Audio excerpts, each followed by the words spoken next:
Mr. Loudermilk is recognized. Thank you, Mr. Chairman. I appreciate this hearing. Something Mr. Lomberg stated a minute ago really had an impact on me, as the cost of electricity in Europe has dramatically rose, and so 4 times what it was. And what I've read about the CPP, the effect it would have in Georgia, is an increase of about 17%. And 40% of Georgia's electrical customers earn less than $40,000 a year. So I'm having some grave concerns, as it was already stated here today, that these regulations impact the most vulnerable. They have the greatest impact on the most vulnerable in our society. It's not just in climate regulation. If you look at Dodd-Frank, Dodd-Frank had a negative impact on Wall Street. It had a negative impact on the big mega businesses.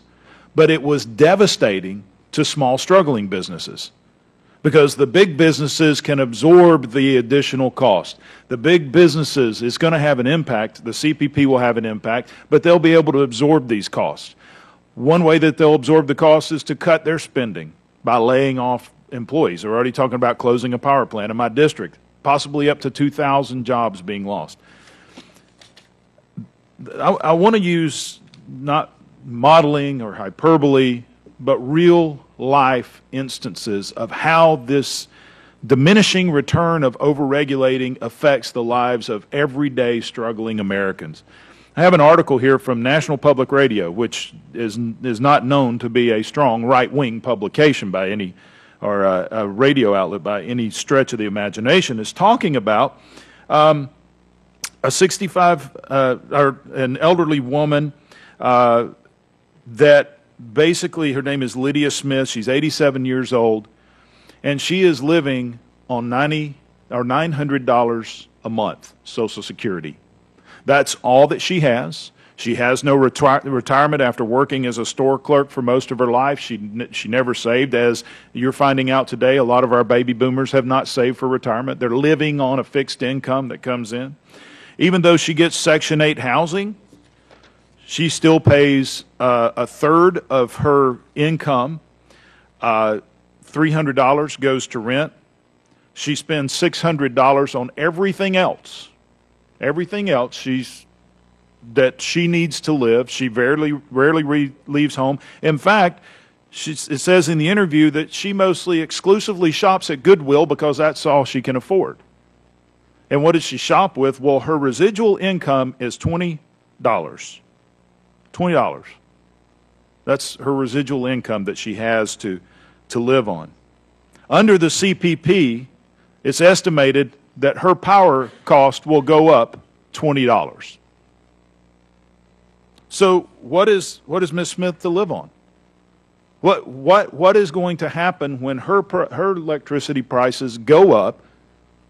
She's on most every government program except for food stamps at this point. Not only is it going to have a devastating impact on her, but when you look at what the impact it's going to have on businesses, and again, reiterate what everybody said here, it's going to be a minimal impact on the climate, but we're going to see a significant impact on the lives of human beings in the name of making a statement or the hope that we may get some kind of 0.007 degree decrease in temperatures that we're not even totally sure that we're causing. I don't understand how we go down this path to the point of diminishing returns, and then when these businesses get the impact, they're going to lay off more. And there's going to be more people in the position of Ms. Smith. Mr. Cass, am I totally off base? Or is this the direction that we're going with these radical climate regulations? Well, I think you're focusing on a very important issue, which is who is actually hurt by rising energy prices. And you're exactly right that it takes the largest bite out of those with the lowest incomes. And so has both that direct effect on individuals, and then it's going to have broader effects on communities as you see impacts on the economy more broadly. Mr. Grossman, I know that you're a constitutional attorney, but in your opinion? Mr. Rose, I don't think what you're saying is a controversial view, at least in general. I mean, if you look at the EPA's own publications, EPA acknowledges that there's no free lunch and that these things come with costs. And so I find it very surprising to hear from some people that all of this is going to pay for it, because they never explain how someone like this Mrs. Smith you describe, how somehow she's going to get the money back in her pocket, and I don't know how that would happen. I mean, with $18 trillion debt, are we just going to dump more? I know I'm out of time, Mr.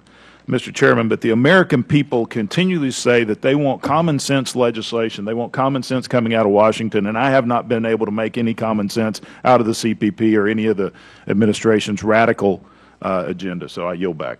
Thank you.